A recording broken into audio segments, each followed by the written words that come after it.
मी जातो बघ. एक मिनिट थांबा, फोन करतो. हो मॅडम, महाराणी साहेबा. कुठं चाललायसा? कुठं म्हणजे काय, काल सांगितलं ना रंगपंचमी खेळायला चाललंय. पांढरा शर्ट घालून रंगपंचमी खेळायला चाललायसा? अगं ती माझी मारवाडी फ्रेंड आहे रिया, त्यांच्याकडे अशी स्टँडर्ड रंगपंचमी असते. मी तुझा बाबा अंबानी आहे का आई अंबानी आहे? हा, अकलाचा भाग आहे जरा. तर पहिला कपडे काढायचं, तर गटऱ्यात काय तुला काढ काढून ठेवलेलं. ते पांढरं काढायचं आणि हे घालून जायचं. मम्मी अगं आपल्याकडे पैशाच झाड नाहीये, तू पांढरा शर्ट घालून चाललास. लाज वाटायला पाहिजे, लाज. हा, ते घालून जा तुझं कुत्र्याला घरात बसायचं.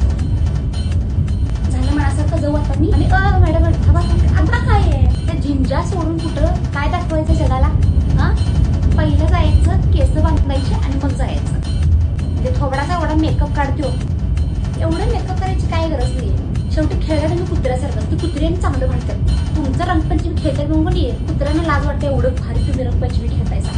पहिला तो मेकअप काढ, थोबडाला पहिला तेल लाव आणि कलर माणसात लावून घ्यायचं. तर घरनं रडायचं नाही, पण मी चेहऱ्याचा कलर जाईना, इथला कलर जाईना, डोक्यात खजवायला लागले. मला सांगायचं नाही, मी उसाबा करायला नाही, एक लक्षात ठेवायचं. 2-4 घर लागलीस तर बरं, तुझ्या मैत्रिणीच्या घरला जायचं, तिथंच राहायचं. माझ्या घरला यायचं नाही.